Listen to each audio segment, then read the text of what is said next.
meditation. And today I wanted to do something a little bit different than our normal meditation. Today, I'd like for us to gather together in our meditation and really think about the collective consciousness that we have here today. Jesus once said, when two or more are gathered in my name. What I would like to do is send healing thoughts, energy, love, and prayers to our brothers and sisters in Australia and all living beings there that are currently being affected by the fires, to our brothers and sisters in Puerto Rico who've been affected by the earthquakes, and to anyone else in the world that you can imagine that could benefit right now from these healing thoughts and prayers. So if you would join me and just gently close your eyes or leave them open if you feel comfortable, maybe just finding a spot to gaze at gently on the floor. And let's just take a deep breath, just gently in and out.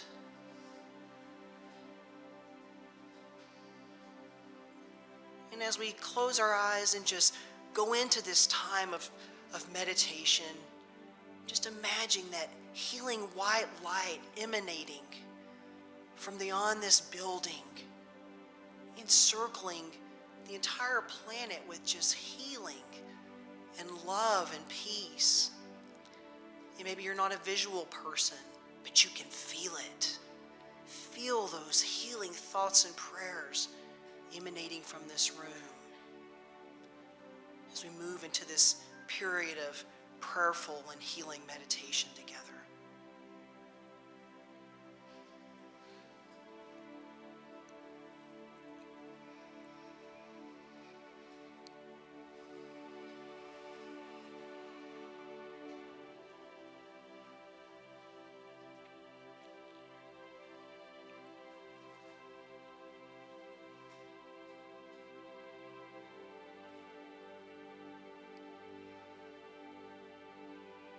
Healing light that encircles our brothers and sisters that are in pain,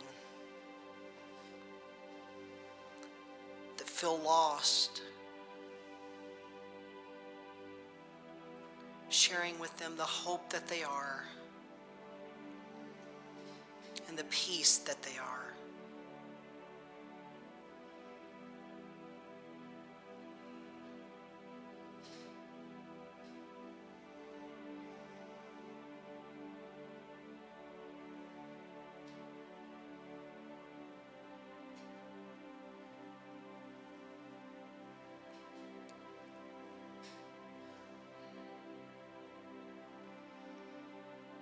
Holding them in love and in the wisdom and the knowing that they are divine.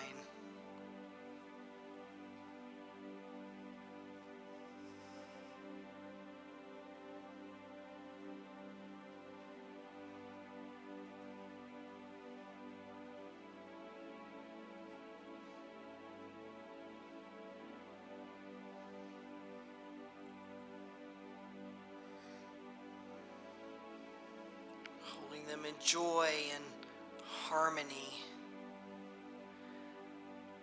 And I invite you to continue to visualize and to feel as we enter into our moment of silence, as we enter into the silence.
as we begin to bring our awareness back to this room, we pray, divine, sweet Spirit, Father, Mother, God, we hold those that feel lost, those that feel hopeless, and those that feel hurt in this amazing, healing, white, divine light. A divine light of all there is, knowing that we are all whole, we are all healthy, we are all well, and we are all one. And we take this moment to continue to send that white light and those feelings of love. And we breathe in. And on the out breath, we say, so it is. Amen. Had over here a little while ago. That is what I'm going to be doing later on today when the Seahawks win. I knew I would get a rise out of that. Yeah, I knew I would get a rise out of that. No, we'll see, yeah. I feel a little bit of loyalty to them because, I mean, as y'all know, we are from Texas, but, you know, we lived in the Pacific Northwest for a little while, so you can't help but get an appreciation of the Seahawks. And, I mean, come on, Russell Wilson, he's a graduate of UW, so come on. You can't help but like the Seahawks. All right. Oh, okay. Okay, we'll just say let the best team win, which I know y'all will believe will be the Packers, so we'll see how it goes. Okay. All right, so yeah, we're getting closer to the Super Bowl, and the holiday season is over, and there's a lot of things that have kind of just come and gone, and now the dust is starting to probably just feel like it's settling a little bit, right? We are that month of January, and you're just kind of like sitting around thinking, okay, it's January, there's a little bit of snow now, you know, football season's almost over, the holiday season's almost over. What in the heck is next, right? That's what I've always been kind of often thought of when January comes. I'm like, okay, what next? It's kind of like I'm coming down off of this little bit of this roller coaster here. But for some, you know, we go through the holidays and we're with friends and family and things like that, and there may be joy. But for others, it's not always pleasant being around family or friends, is it? Perhaps some old memories have come up, or perhaps new stuff that hasn't quite been worked out during the holiday season, or maybe things have been worked out, but it kind of brings up still some of those old hurts just a little bit. Regardless, it's all over. The holiday season's over for this year, and we're getting back to work, we're getting back to school, and we're just kind of probably getting back to our normal schedules a little bit, however that looks for each person in here. We've had our burning bowl ceremony here at Unity where we thought about what we wanted to release, those things that no longer serve our highest good, so we released that.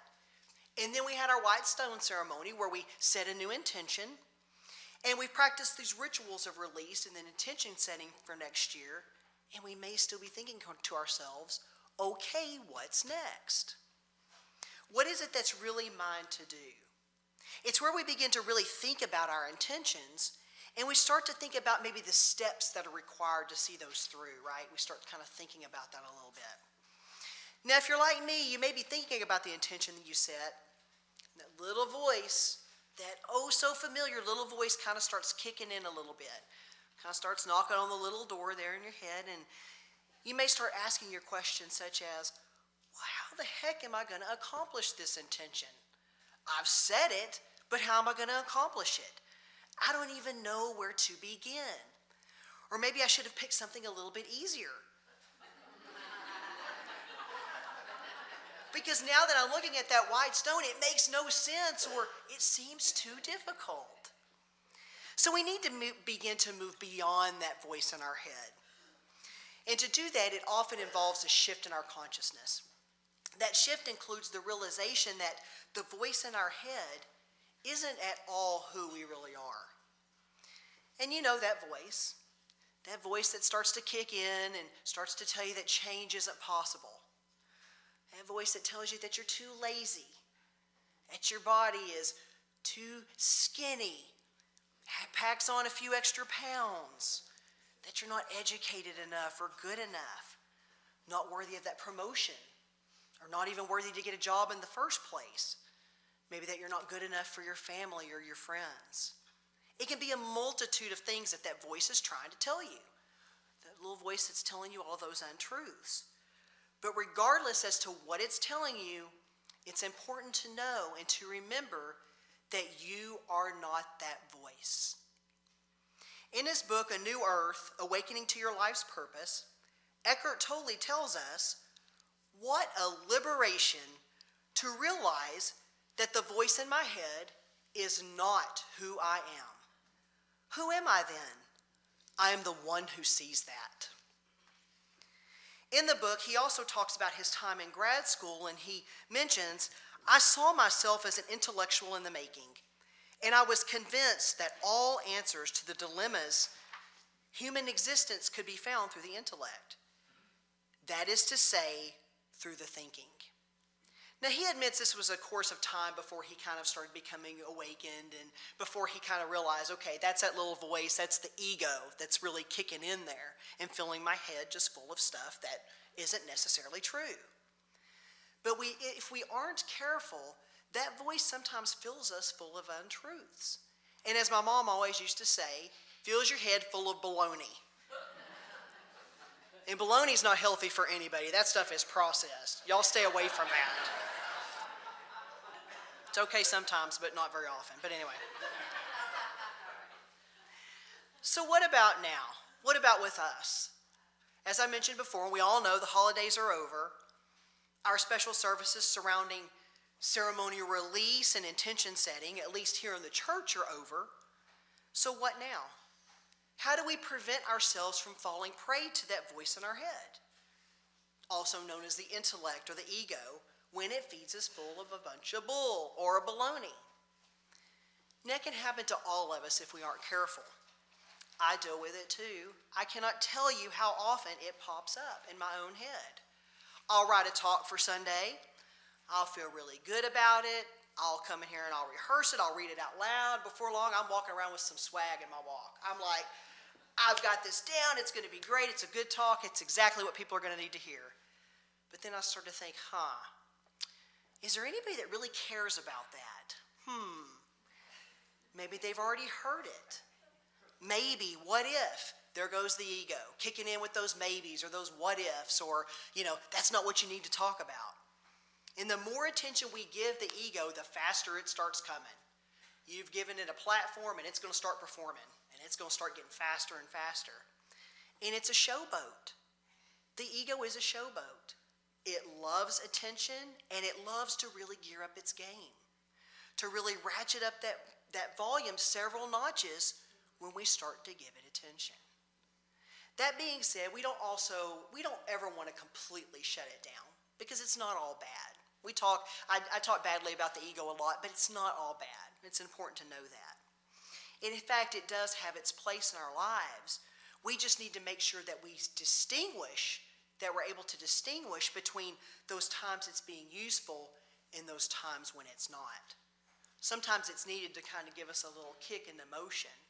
It's important to distinguish between the two. Now, it's pretty safe to say it's not speaking according to our highest good when we begin to allow it to place limits on ourselves or when we allow it to begin to talk down to us in any way. It's precisely those very moments in which we must remember that what we are hearing is likely not truth at all. It is instead, as Mr. Tolle mentioned in his book, that voice in your head. But the question becomes how? How do we say to it, well, thanks for your opinion. I'm glad you felt comfortable enough to share. Now get in the back seat of the car. And to say it with conviction and to really mean it. That's the key, right? We can tell it to take a back seat all day, but we have to do it with conviction and we have to mean it. So one of the first things I invite you to practice is patience.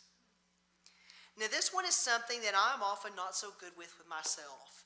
So if anybody in here has this one down, please see me after the service because we need to talk. I need to know your secret. But in all seriousness, this is one of those that many of us appear to struggle with as patients. The ego, the intellect, when it wants something, it wants it right now, doesn't it? It's like a toddler seeking that instant gratification. And when the child doesn't get it right away, what happens? This is the time to truly practice patience. Remember, results are not always instantaneous. The results of that intention you set are not always going to be instantaneous, but that is okay. It does not mean that things are not unfolding exactly as they should be. Now, I used to work part-time as a personal trainer a few years ago, and I remember one specific client. I meet with her. She's like, hey, I'm interested in getting on a workout plan, and so we meet, and we start going over her goals. And she tells me, she's like, I want to drop 60 pounds. And I'm like, that is great. That's something that we can, that's a goal we can shoot for. Let's do it. And she tells me she wants to be able to wear her wedding dress, the specific dress that she wanted in her up-and-coming wedding. No problem. I tell her, let's get going. Let's work out a plan. Let's get this going. But then I asked, just so I would know, I was like, well, when is the wedding date? Well, it's in 2 weeks, she tells me.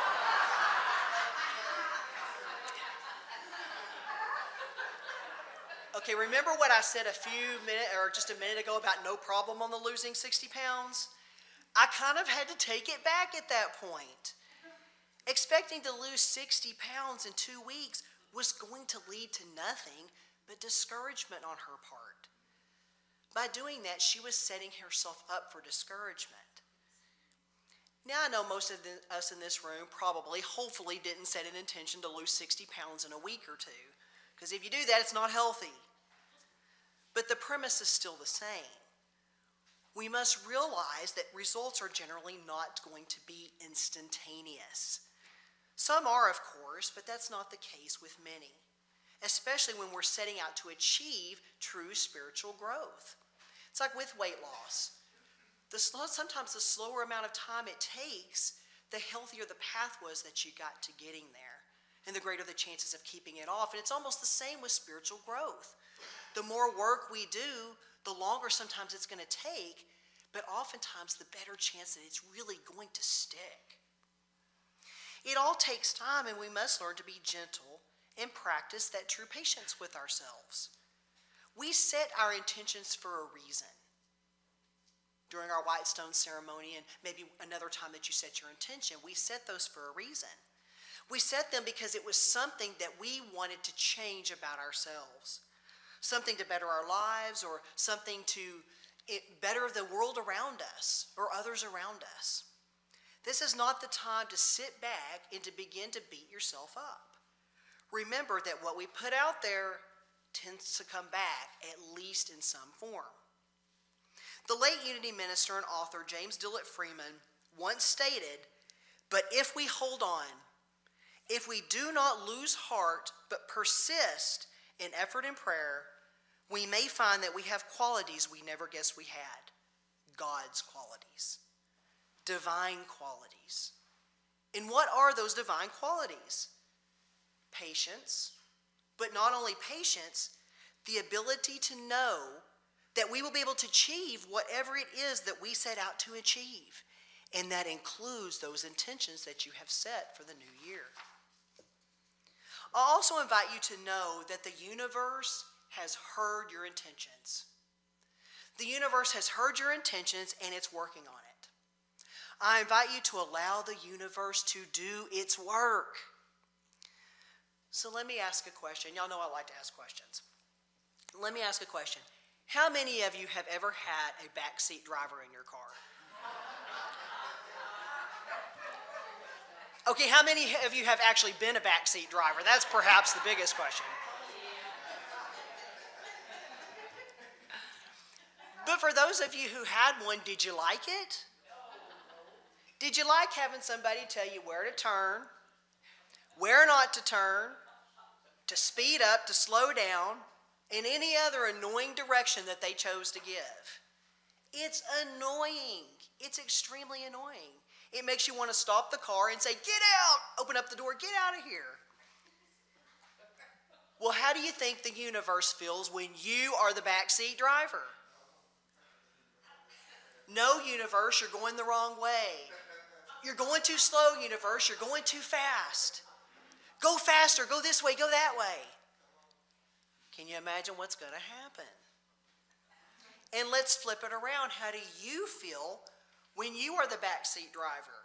It doesn't feel good to be on the other end of it too, because you feel anxious. You feel like you don't have control of the situation. And you're not just trusting the driver to do their job.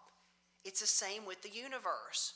When we are trying to be the backseat driver with the universe, telling it where to go and how fast or how slow, we're not trusting it to do its job. So the universe has heard where you want to go. It's in the process of driving us there. It may not be the exact way that we would have taken had we been driving, but it knows what it's doing. All it asks is that we trust it, and that we trust it to get us there. It just asks that we relax and that we allow it to do its work. Now, there are currently and there will continue to be times in your life where you feel you can put your intentions out there and you feel like you are just stuck. You feel like you can't move either direction and that nothing is happening.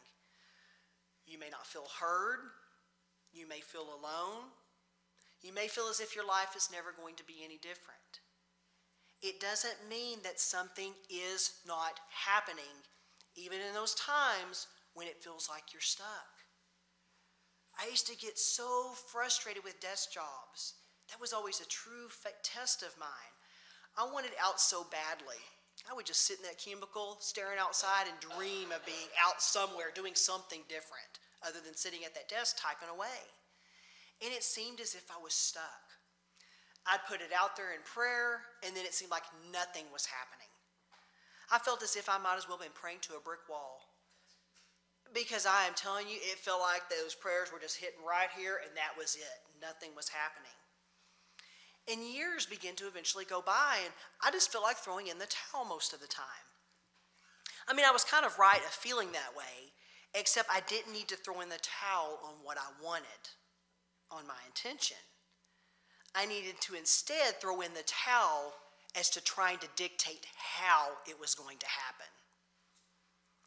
We put our intentions out to God, and there are a lot of factors that we set into motion when we do that. A lot of things that we are not likely going to necessarily see that are taking place. It's almost like a movie. When you're shooting a movie, certain things need to be put into place very specifically. You've got the cast. You've got the people who are put into place to help us achieve those intentions. Those people in our lives that help us achieve them while still also achieving their own. Because remember, those people that are helping us to achieve our intentions, we are probably also helping them to achieve theirs. So there's a lot going on into play here. The scenes, the places and ways in which those intentions are going to be carried out are lining up, and the subplots. We have a whole mix of things that are taking place at any given time behind the scenes. Other people's intentions are also coming into fruition as ours are, and so forth. It's like this big movement going on in the background. Plus, we have to be ready, right? That's a big key ingredient. We have to be ready for those intentions to come forth. Maybe your intention is to write a book this year. However, it's a bit difficult if you aren't writing. Or if you haven't yet decided what your topic's going to be. You have to first decide on your topic, and then you have to start writing. Maybe whatever you're to write about hasn't happened yet. And that's one of the things the universe is lining up for you. Maybe you haven't experienced whatever it is in your life that you're to write about. The universe also has to line those things up so that we're ready. So you see, there's a lot that sets into motion when we put our intentions out there.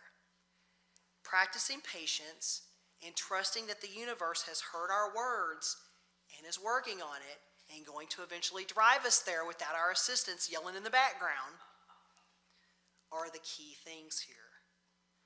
Another way in which we can help to quiet that voice in our head is to take heed on what we're feeding our heads on a daily basis. Now, we talked about this some during our fall book study, but I want to reiterate it because it's very important.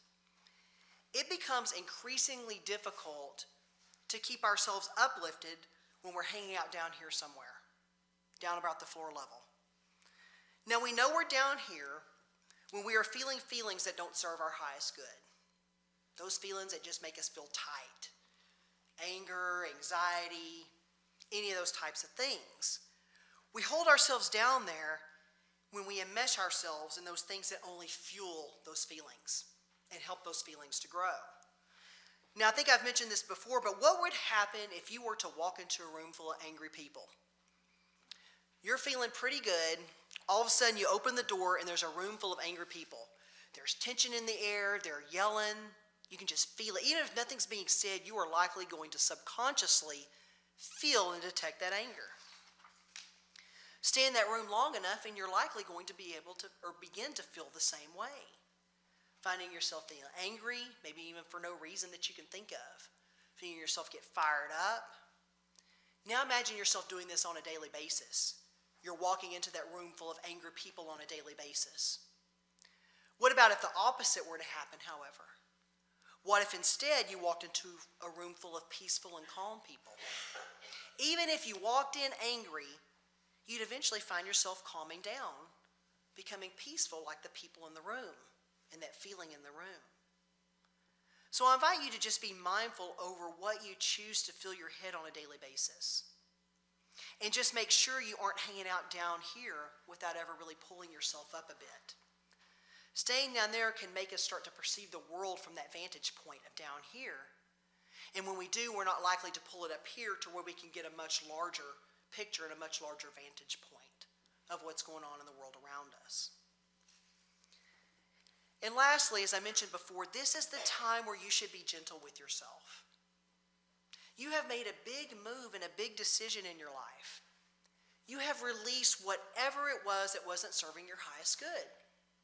And you've now made an intention. You have set out with a goal to bring something new in your life or to make a big change in your life. And that's huge. Everybody pat yourself on the back right now. Pat yourself on the back. Now, I guarantee that the person we will judge most in our lives is ourselves. It is the person that we see each day when we look in the mirror. Now, I'm currently in a group where we have committed to do, from January 1st, we committed to do 100 straight days of a yoga practice.